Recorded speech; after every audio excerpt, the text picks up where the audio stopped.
listener to the Daf Hilly Kagan, Baruch Hashem, formerly of Baltimore, now of Silver Spring, dedicating the Daf this morning in honor of Bechoros, HaKadosh Baruch Hu, Klal Yisrael, the members of the Shir. All right, so let's begin. Today's Daf is Nun Hey 55. We have a lot to do today. We left off at the two dots. On Nun Dalar Base 54b. Hayu bein elu li elu shloshim ushnayim mil ein mitztarv. Supposed to remember again, the Mishnah spoke about the idea in terms of how do you go ahead and create a cohort for Meiser Behema. So remember again, the Mishnah said that if animals are grazing over an area of 16 mil, they're still considered to be a cohesive unit. The Mishnah then made a strange, enigmatic statement that if there's 32 mil, hayu bein elu li elu shloshim ushnayim mil ein mitztarfin.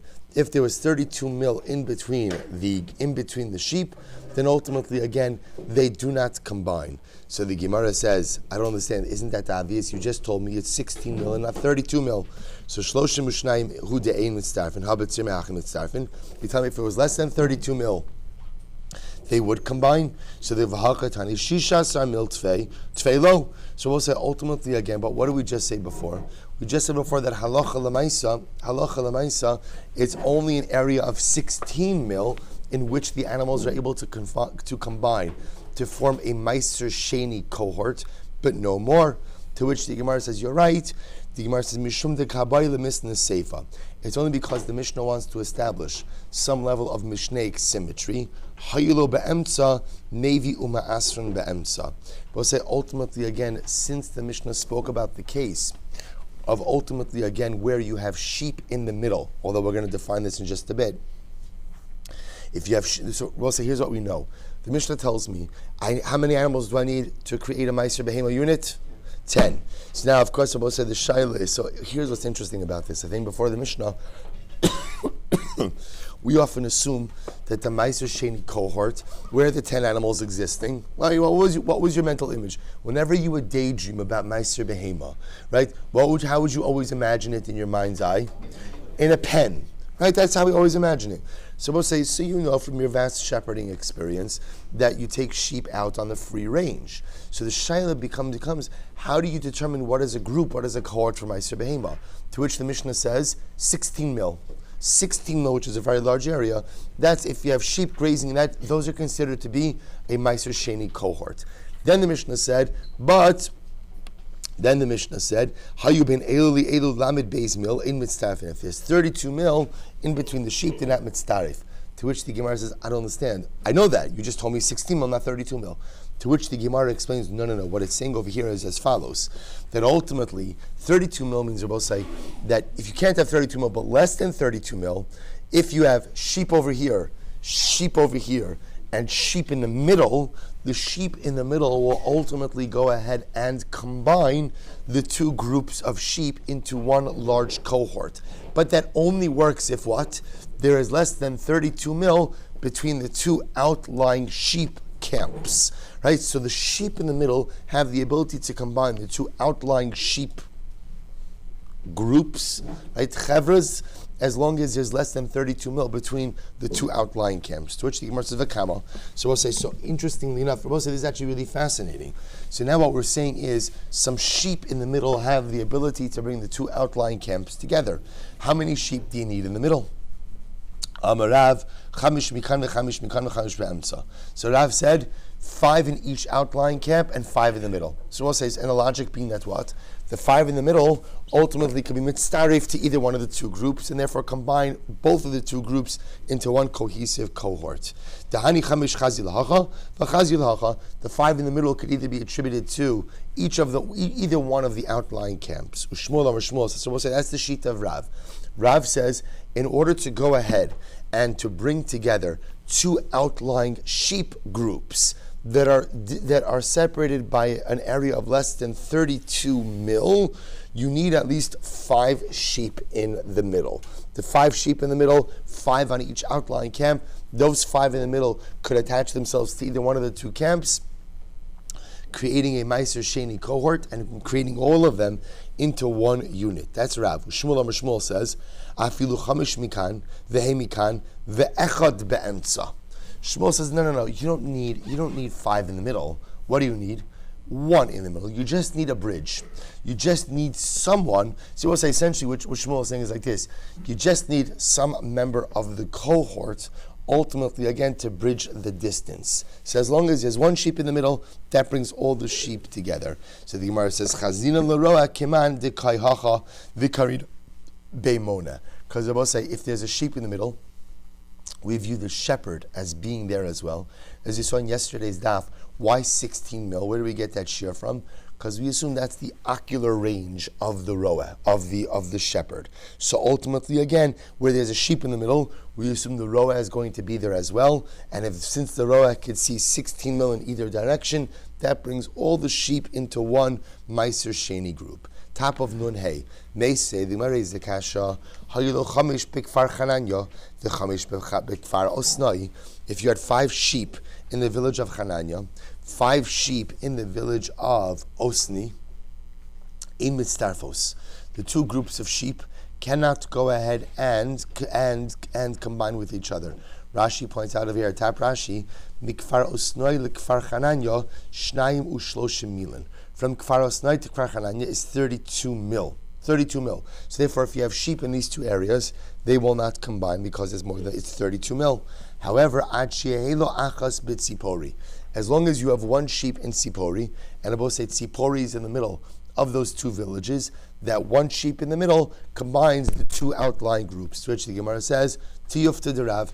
This would be a refutation of it, because according to Rav, remember again, how many sheep did you need in the middle to create a bridge? 5. This clearly supports the view of Shmuel that all you need is 1, and refutes Rav. Tirgama Shmuel aliba de Rav. So listen to how beautiful this is. So remember again, this is a machlokes, Rav and Shmuel. Rav says you need 5 sheep in the middle. Shmuel says you need 1. The Brisa supports Shmuel, but yet look what Shmuel does. Tirgama Shmuel aliba de Rav. Shmuel explains the Brisa according to Rav, saying that what kigon sheutesha mikan v'tesha mikan v'achaz be'emtza. This is Shmuel defending Rav. They just proved Shmuel, but he's defending Rav. So Shmuel said, no, what's the case over here? The case over here is where you had 9 sheep in Kfar Chananya, 9 sheep in Kfar Osnai. In a case like that, Rabbi will say, even Rav would agree that what? 1 in the middle is enough to go ahead and create the bridge. In other words, the only time that Rav apparently really holds that you require 5 in the middle is when halacha l'mais, when you have 5 on each side. But if you have 9 on each side, 1 in the middle is enough to create Meiser Sheni cohesion. Dahi chazi l'hacha v'chazi l'hacha, because that 1 sheep in the middle ultimately again could combine with either of the outlying groups. Beautiful. To which the Gemara says, Amar Papa ula Shmuel afilu roa mitzarfan. The boss that comes along Rav Papa, and Rav Papa says like this: when Shmuel said that all you need is 1 sheep in the middle to combine the 2 outlying groups, Shmuel didn't even mean it has to be a sheep, but rather Shmuel holds that even the roa, even the shepherd in the middle, has the ability to combine the 2 groups. Very important. So we'll say what Shmuel essentially is saying is that what? I just need a bridge.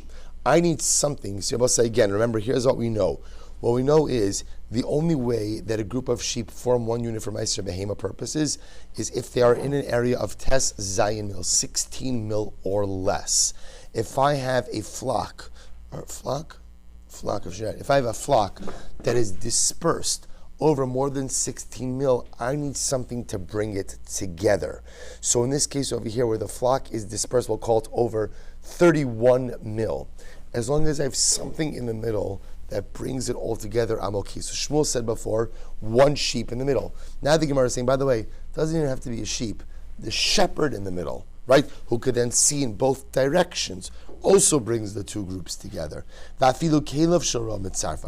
Even the utensils of the roa. So you both say, if the roa leaves his utensils, his shepherding utensils, whatever those may be, right in the middle of the 2 groups of sheep, we assume that wherever the utensils are, that's where the shepherd is going to be as well. That also brings together the group. That also brings together the groups. What about, listen to this question. By Ravashi, Kalba de roa mai. What about the sheepdog? Right, the sheepdog. What happens if the shepherd left his dog in the middle of the 2 groups of sheep? does the presence of the dog bring the two groups together? So the Gemara says, Kevan dekar leva asilo mitzarfi. So do we say, since the shepherd calls the dog comes to him. Therefore, the dog is not considered to be quote unquote stationary, and therefore can't bring the two groups together. O dilma zimnin delo asi umitztarich ihu lamezel va'aseh. Or maybe there are other times where even if the shepherd calls the dog will not follow, will not respond, and the shepherd will have to go to the dog. See, Rabbi was saying, the idea is, wherever the sheep is, that's where the shepherd goes. Wherever the utensils are, that's where the shepherd goes. What about the dog? Does the dog always come to the shepherd, or are there times that the shepherd goes to the dog? If the dog always comes to the shepherd, then the dog can't serve as a bridge. If there are times that the shepherd has to go to the dog, then the dog can serve as the bridge, to which the Gemara says, Teiku. We'll have to leave that for Eliyahu Hanavi. Good. Rabbi Meir Omer, Hayarden mafsik lemaiser behema. So let's remember again, so the Mishnah said, Rabbi Meir holds that the Yarden, the Jordan River, has the ability to be mafsik for maiser behema. And they both say, so this is very important. Rabbi Meir holds like this, that if you have part of your flock on one side of the Jordan River, and another part of the flock on the other side of the Jordan River prevents the two groups from becoming one unit for Meiser Behema purposes. So it says the Gemara, Amar Rabbi Ami, Lo shanu ela she'ein sham gesher. That's only true if there's not a bridge. Aval yesham gesher mitzarfon. But if there's a bridge, right, then ultimately again, the bridge bridges the two groups. Right? So again, we're assuming right now that the reason why ultimately, again, the Jordan River goes ahead and creates a barrier between the two groups is why? Because literally, physically, they cannot join together. And therefore, again, says the Gemara, or says Rabbi Meir, Rabbi Ami, if halacha lemaisa, there's a bridge, so that they can get together, then ultimately they can combine into one group. To which the Gemara says, Alma mishum delo makarvonu. So you see from here that the problem with the Jordan River, meaning the reason why if you have your two groups of sheep on both sides of the river, that ultimately again they cannot combine into a meiser behema unit, is because literally again they are physically separated. So the Gemara says that's true. Meisvei raise a kasha. This is really very interesting. Hayulo b'shnei avrei yardim. If I'm a shepherd, and let's say the shepherd has, right, in his group of sheep, 5 sheep on one side of the Jordan, 5 sheep on another side of the Jordan. By the way, you understand, it doesn't have to be 5 and 5. It doesn't matter. It could be 9 and 1, 8 and 2, 7 and 3, 6 and 4, so on and so forth. So the Gemara says, so you have your group of sheep, one on one side of the Jordan, one on the other side of the Jordan. Elech ve'elech, o bishnei avtilos. Kigon shel nemer v'nimuri. Or about saying two avtilos. What is two avtilos? Rashi says shnei afarchios u'b'malchus echad. Two, literally it means two provinces. Two provinces. I have my sheep split up into 2 provinces. Now both say, now what's the chap over here about 2 provinces? Same land mass. Same land mass. Just we'll call it 2 different municipalities. Right? It's the same monarchy, same government, just 2 different municipalities. So what's talacha? In Bistarfim. They both say, so this is actually very interesting. So if you have two sheep, right? 2 sheep in 2 different municipalities, right? I have 5 sheep in Baltimore City, 5 sheep in Baltimore County, right? 2 different eparchios. Ultimately, again, says the Braisa, they do not combine to form a Meiser Behema unit. Ve'in sarach lomar chutza la'aretz va'aretz. We'll say, listen to this, and it goes without saying that if you have 5 sheep in chutz la'aretz and 5 sheep in Eretz Yisrael, they do not combine to form a meiser behema unit. But one second, v'hachutza la'aretz v'aretz kimakom sheyesh gesher dami. But I will say, why wouldn't Eretz Yisrael and chutz la'aretz be like a landmass that has a bridge? As we'll say, what did we just say before? We just said before, let's trace the progression. The Mishnah said that if I have sheep on 2 sides of the Jordan, ultimately what? That Jordan divides up the 2 groups and they do not combine for Meiser Behema purposes. Rabbi Meir says that's only if there's no bridge. Now I have a Braisa. The Braisa says, if I have sheep in Eretz Yisrael and in Chutz La'aretz. Just mamish, like over the border, they do not go ahead and combine for Meiser Behema purposes. 2 sheep in 2 provinces, they do not combine. Then I will say, shouldn't those cases be no different than a case of 2 sides of the Jordan with a bridge? In other words, these are cases of the same land mass. There is no body of water in between, yet it doesn't combine. What's going on over here? Vakatani lo mitztarfin. Ela amar Rabbi Chia bar Abba amar Rabbi Yochanan. Hainu taimid Rabbi Meir. They will say, what is Rabbi Meir's logic? That ultimately, again, the Jordan River divides for Meiser Behema purposes. Da'amar Kra, v'hayarden yigbal also l'fa'as kedma. Because we'll say the pasuk in Yoshua says that ultimately, again, the Jordan River will be the border of Eretz Yisrael on the eastern side. Kedma, hakasuv asa'a gvul bifnei atzmo. They will say the Torah has made the Jordan River into a border. Because ultimately, again, the Torah, the Navi, makes it into a border on its own. Therefore, what? By definition, is considered to be a stopping point. So because Torah makes it an explicit border, groups of sheep on both sides cannot combine to form one unit. So we'll say, so this is very important. So now what Rabbi Meir is ultimately teaching me is that any area that is considered to be a border, by definition, goes ahead and stops group, or I should say disrupts group continuity. So we'll say, so by the way, now I also understand why a group of sheep, part of them in Eretz Yisrael, part of it in Chutz La'aretz, also won't form a unit. I also begin to understand why 2 groups of sheep in 2 different provinces also can't form a unit. Any time that by definition there is a border, so borders create a disruption in group continuity. So the word is El Mi'atza, but if that's the case, V'ta'ar ha'gavul v'ala ha'gavul ha'chanami ha'kasuv asa gavul b'fnei atzmo. But I will say, what about the following? If you look at Rashi, El Mi'ata, Rashi says, Kol dichsiv b'nachalas ha'shvatim v'tar ha'gavul ha'chanami d'chol shevet v'shevet gavul b'fnei atzmo. So we'll say here, the Gemara quotes the pasuk, again from Yoshua, that speaks about the dividing lines between the different tribal areas. So you're going to tell me then, right, each of the tribal areas have their own borders, right? Yehuda has his portion, Binyamin has his portion. Are you going to tell me that a group of sheep that grazes in between tribal borders also can't form a group for Meiser Behema? So you're going to tell me that if the Navi calls it a border, then by definition that breaks up that breaks up flock continuity, flock cohesion. To which the Gemara says, Shiny Hasam, it's different there by the tribal borders. Why? The Amar Kra, Zos Tielachem Haaretz Legvulo Seha Saviv. But say there the pasuk says, this shall be the borders of Eretz Yisrael around the entire land. Kula Eretz Yisrael Gavul Echadi. Both say all of Eretz Yisrael is considered to be one border. In other words, they're both saying what it's saying over here is like this: the borders of Eretz Yisrael are only significant vis-a-vis the external borders to the lands around it. Inside the tribal areas, although the tribal areas are clearly demarcated, those tribal demarcations do not have the status of borders. They do not have status of borders, and therefore will not disrupt flock continuity or flock cohesion for the sheep. Ihachi Yardei Nami Aretz.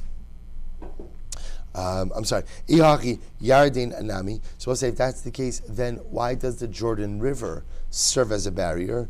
To which the Gemara says Eretz velo Yarden. Because we'll say the pasuk is quite explicit in saying that what's considered to be a cohesive area, only the Eretz, only the land, but not the Jordan River. Once you get to the river by definition is a border. To which the Gemara says, Erzo Yarden. Bishla Rabbi Chia bar Abba, Hainu Diktani Yarden. So it's according to Rabbi Chia bar Abba, I understand why the pasuk says Yarden. Ella Rabbi Ami. See why the Mishnah says Yarden. Why Rabbi Meir's example is the Yarden. El Rabbi Ami Lisninhu Lekula Naras. But according to Rabbi Ami, why is it just the Jordan River? In reality, it should be any river in Eretz Yisrael that ultimately, again, should serve as a border in between land masses, disrupting flock continuity. To which the Gemara says, Kasha. In reality, that is a very good question. To which the Gemara says, Lima Kitanai. We both say the truth is, the status of the Jordan River as a barrier in and of itself is in fact a machlokes tanoim. This is actually really amazing. Look at Rashi. Both say this is really fascinating. Is the Jordan River considered to be like Eretz Yisrael or not? I want to be clear. The Jordan River is most certainly part of Eretz Yisrael, because remember, again, you have 2.5 tribes who got their tribal portion on the other side of the land, right? On the other side of the river. So halacha l'maisa, again, they definitely have it on the other side. So the Jordan is part of Eretz Yisrael. The shayla we're asking over here is, on a technical level, does it create a barrier for the flocks? So at the end of the day, the shayla becomes, so this is a machlokes tanoim. So here we go, boss. What's the machlokes tanoim? Ki atem ovrim es hayarden artza Kinan. The pasuk says, you are passing over the Jordan. You are passing over the Jordan to Eretz Kinan. So watch this. Says the Gemara, Ki atem ovrim es hayarden artza Kinan v'lo hayarden. What do you see from here? It's only the land of Israel, right? The actual physical land that's considered to be Eretz Yisrael, and not the Jordan. Divrei Rabbi Yehuda. We'll say these are the words of Rabbi Yehuda ben Beseira. Rabbi Shlomo Yachashbi says, Hari Omer, Me'ever liyardin Yerecho kedma mizracha. We'll say the pasuk says, on the other side of the Jordan, from Yericho and northeast. To which the Gemara says, Ma Yericho Eretz Kinan. Just like Yericho is part of Eretz Kinan, Af Yarden Eretz Kinan, so too the Jordan River is considered to be part of Eretz Kinan as well. So remember again, what we're really asking over here is, when looking at these halachos, does the Jordan River have the status of land, or is it something different? You'll say, what does it matter? So we'll say, here's an afkamina. It matters ultimately for matters of Meiser Behema. If I have 2 parts of my flock on either side of the Jordan River, does the Jordan River create a hefsek between the 2 parts of the flock, and therefore they can't combine for Meiser Behema purposes? Or does the Jordan River still allow the 2 ultimately to combine into one? So this is a machlokes. It's a machlokes. Rabbi Yehuda ben Beseira says, ultimately, again, the river is not part of the land, and Rashbi, Rabbi Shema Yochai, says the river is part of the land. Amra Bar Chana, Amra Yochanan. Ein Yardi. So we'll say now,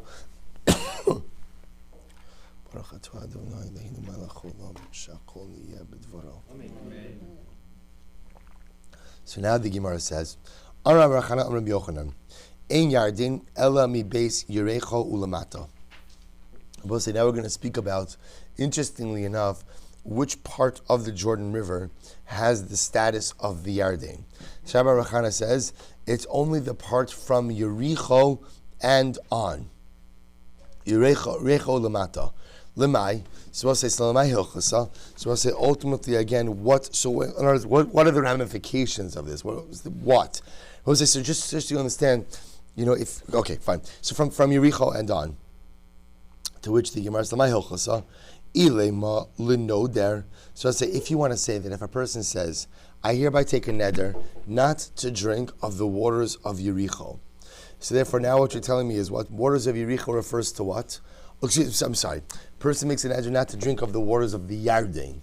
So what does that refer to? That refers to the area of the water by Yericho. To which the Gemara says, well, that's not true. Because by Nedarim, halach achar lashon b'nei adam, v'chol heichad dekar leyardin itzarle. Also, when it comes to Nedarim, we know that Nedarim are governed by the way people speak. So at the end of the day, if you take a neder not to drink from the waters of the Yarden, that neder will devolve upon whatever waters people colloquially call the Yarden. Ela l'meiser behema. Rather, it must be from Meiser Behema. They will say, when do we say, according to Rabbi Meir, when do we say that halacha l'maisa, the Jordan River creates a barrier between flock cohesion for Meiser Behema purposes? That's only of the area of the Jordan, ultimately again from Yericho and down. From Yericho and down. To which the Gemara says, Tanya Rabbi, so that supports this. Yarden Yotze Mima'aras Pamyas. This is so beautiful. Where does the Jordan River emanate? Where does it begin, Abosai? So Ma'aras Pamyas. Ma'aras Pamyas are the Banyas Falls. The Banyas Falls, the Yerich, right? The Jordan River begins in Banyas. Umahalech biyama shel Sivchi, and it goes through the Sivchi lake. That is a lake that is above the Kinneret. It goes to the lake of Sivni, ubiyama shel Tiberia, and then it goes through ultimately again the Kinneret, ubiyama shel Sdom. Then it goes to the Dead Sea. They both say this is how the Jordan River flows. Right? It begins in the Banyas. It really begins even earlier than the Banyas. From the Banyas to Sivchi Lake to the Kinneret to the Dead Sea. The Holich v'nofel Yam Hagadol.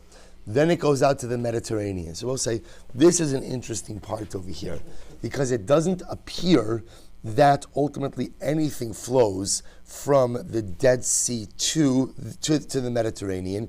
So the Rishonim explained that what it means is we'll say that there are underground channels. That there were underground channels of water that ultimately went from the Dead Sea out to the Mediterranean. And what we call the Jordan River, though, is only this. That name is only given to that body of water from Yericho and down. It's so beautiful. Why is it called the Jordan River? Why is it called the Yarden? Sheyored Midan, because it begins in the tribal area of Dan.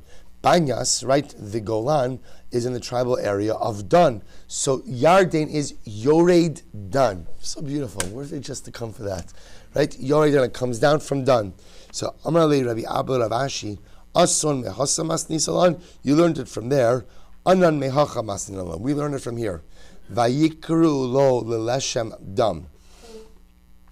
I'm sorry. Vayikru. So the pasuk over the Gemara is quoting is from Yoshua. Vayikru leleshem dan kishem dan avim. When Dan conquered the city of Leshem, they renamed it Dan in honor of their patriarch Dan. Vayikru lo leleshem Dan avim. Arav Yitzchak Leshem zu Pamyas. Leshem ultimately again was the Banyas Falls. Vitanya Yotze Yarden Mimaras Pamyas, and we learned that ultimately the Yarden emanates from the Banyas Falls. Amrav Kahana Zichruse di Yarden Mimaras Pamyas.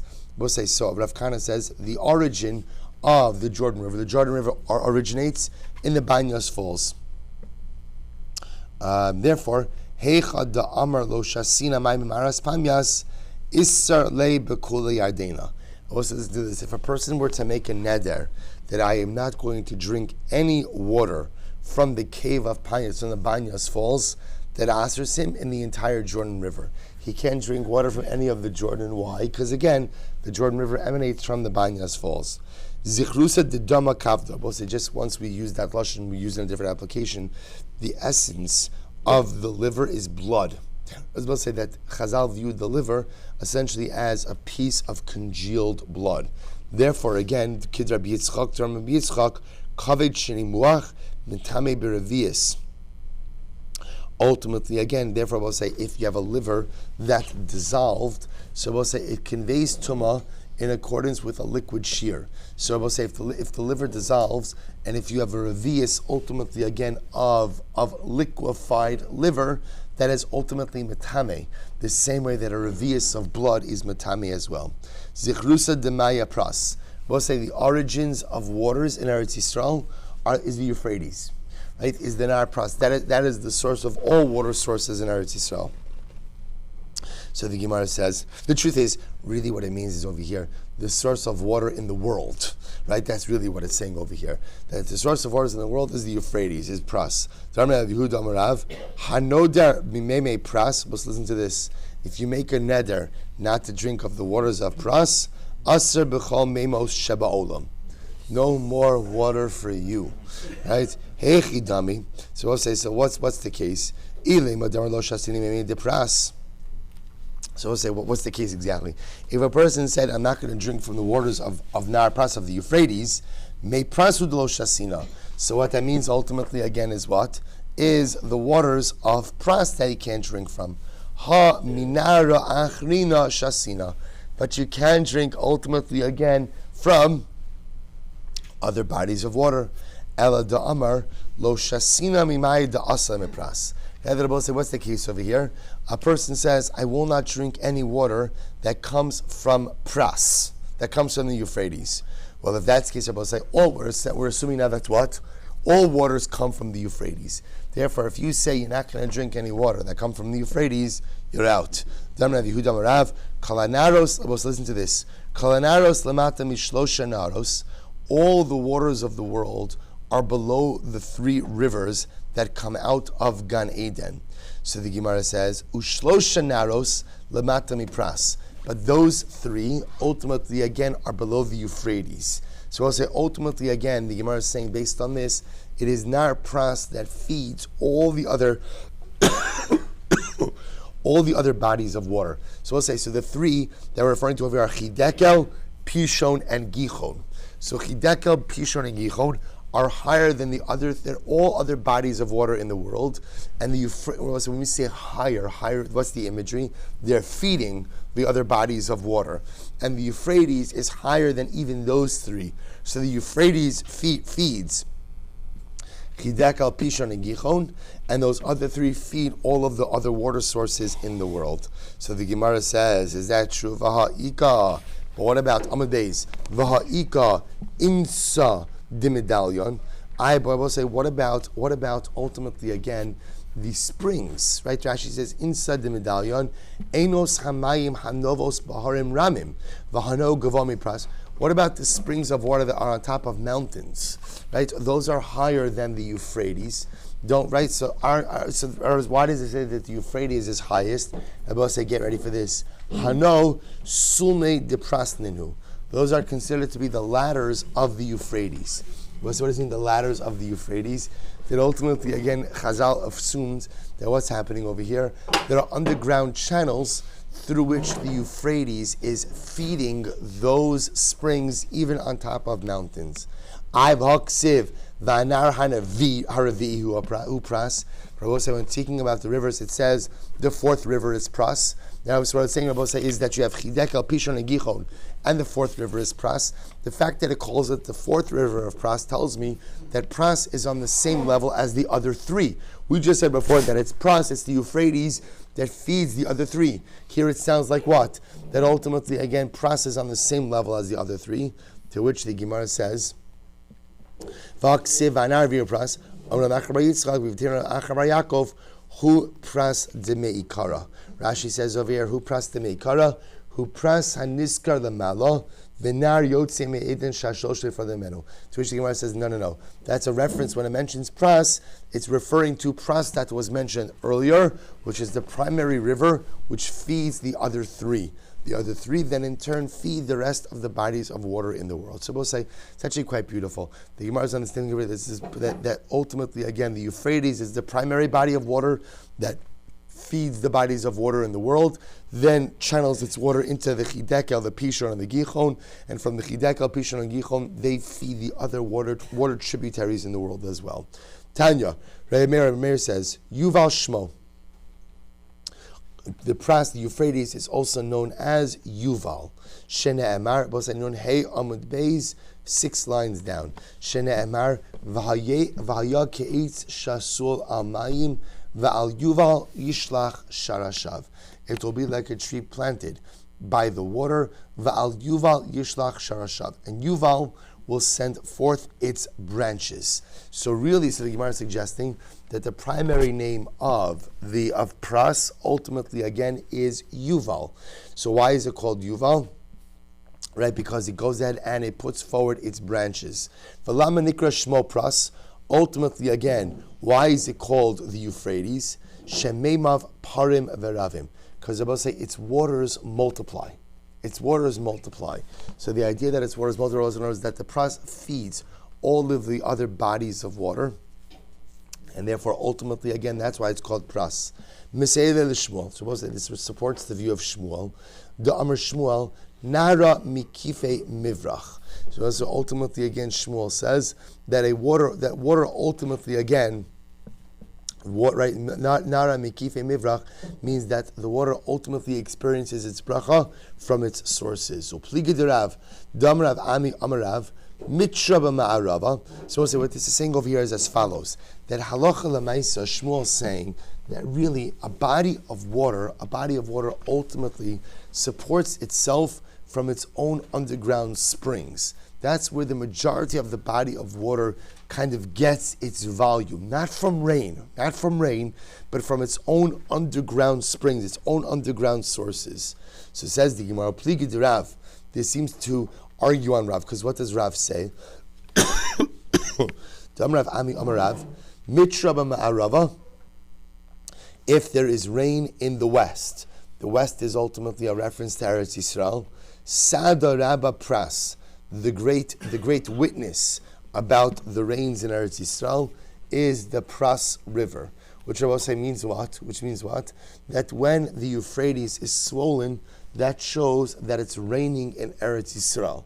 Which sounds like what? Which sounds like the bulk of the Euphrates rivers its water comes from what? Comes from rain. So I'll say, so here you have Rav saying that the Euphrates is primarily fueled by rain. Shmuel said that it's primarily fueled by what? By its underground springs. So I just want to point out, this just seems to be a fundamental machlokes in how the Euphrates works. Rav seems to indicate that ultimately it's primarily fueled by rainwater. Shmuel says it's primarily fueled ultimately by underground springs. But interestingly enough, the Gemara tells a fascinating maisa. Avua de Shmuel, Avid Luhu Labanase Mikva B'Yomei Nisan. So Shmuel's father would make for his daughters and daughters-in-law a mikvah that they could use during the month of Nisan. Umaftzi B'Yom Tishrei. And he would make for them mats for the month of Tishrei. Okay, what does this mean? Here we go. Mikvah B'Yom Nisan. So let's remember again. So Shmuel's living in Bavel, right? So Shmuel's father did not want his daughters or his daughters-in-law using the Euphrates as a mikvah during the month of Nisan. Why is that? Ultimately, Yomi Nisan, Savala Kirav, De Amar Rabbi Ami Amarav, Mitraba Ma'arava, Sahada Rabba. Sahada Rabba and Pras, Shema Yerbu Notfin ala Zochlin, V'Havalu. So let me say this again, because it was ultimately the father of Shmuel held like Rav, who said that what? When it rains in Eretz Yisrael, so the Euphrates River becomes swollen. They will say a very important halacha about mikvos. You could use a river as a mikvah, but that's only if the majority of the water in the river is river water, not rainwater. Now, interesting enough, we know rainwater can be used as a mikvah as well, but it can only be used in what kind of mikvah? Stationary water mikvah. So you could dig a hole, collect rainwater, and that is a mikvah. Flowing rainwater does not work as a mikvah. Shmuel's father was concerned that in Nisan, which is the end of the rainy season, ultimately the Euphrates was swollen. He was concerned with rainwater. So because that, it's possible that the majority of the water in the Euphrates was rainwater and not underground spring water. Because of that, he did not want his daughters and daughters-in-law using the Euphrates as a mikvah. He dug for them a different mikvah. They had a different mikvah. So the Gemara says, Shema Yerbu Notfin ala Zochlin, because maybe ultimately, again, the rainwater will be more than the water that flows from the underground springs. V'Havulu Megish Shamim Ruba. And therefore, again, the rainwater will be the majority, which would then invalidate the use of the Euphrates as a mikvah. The Gemara goes on, Tishrei, and why did he make for them mats during the month of Tishrei? Listen to this, we'll say why. Isn't this because in the month of Tishrei, remember again, the waters of the Euphrates were a little bit diminished, because remember, this Tishrei is the end of the summer, right? So the banks were so the water had receded a little bit. Because of that, the banks were very muddy. So he was concerned that when they used it as a mikvah, what would happen? Their feet would sink into the mud. And it could be a chatzitza interposition for tefillah purposes. So what did he do? He made for them mats. What would they do for the mats? They'd stand on the mats. This way their feet would not sink into the mud. And they would use the Euphrates ultimately again as a mikvah. Upliga didei adidei. And the truth is, Shmuel himself seems to contradict himself. Because remember again, Shmuel said that what? Shmuel said that halacha lemaisa, the Euphrates is really primarily powered, right? Primarily fueled by its underground springs and not by the water, and not by the rain, excuse me. Damar Shmuel, Ein Hamayin Nitarim Bezochlin, Ela Pras B'Yomei Tishrei. And I will say Shmuel himself said that the Euphrates water is only good ultimately for a mikvah in the month of Tishrei. Why? Because then you could assume ultimately that it is a majority of spring water and not of rainwater. Look at Rashi. Ein pras b'yomei Tishrei, shepras hayumim av parim v'ravim v'zochlin anovim ma'ayonas merubin, v'od shetishrei sov yumei akai, tol yardu gsham zman meruba, alma naros misraim me'mei gishamim, ule'el mikivim mirach. So I will say, so Shmuel seems to contradict himself, because beforehand Shmuel said that what? That the Euphrates River is always primarily fueled by what? Always primarily fueled by the underground springs. Here he seems to say that really one should only use the Euphrates as a mikvah in Tishrei. Why Tishrei? Tishrei is the end of the summer, long after the rainy season has ended, and you could be confident ultimately that the Euphrates is being fueled by the underground spring water and not by the rainwater. All right, the boss will stop over here, but we'll pick up at the Mishnah tomorrow. Shkoyach.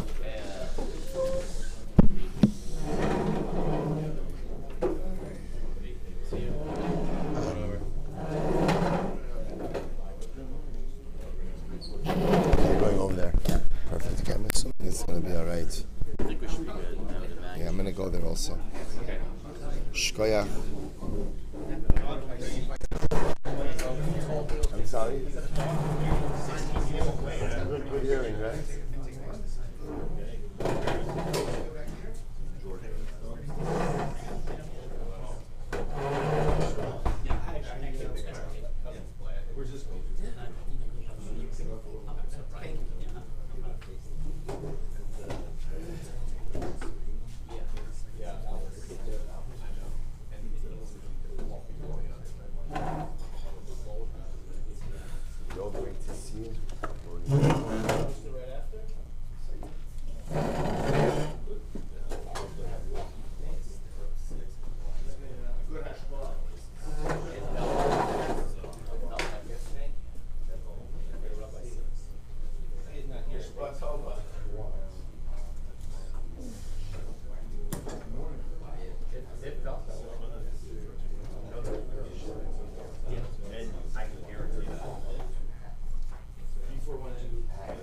Starting now also 6:45.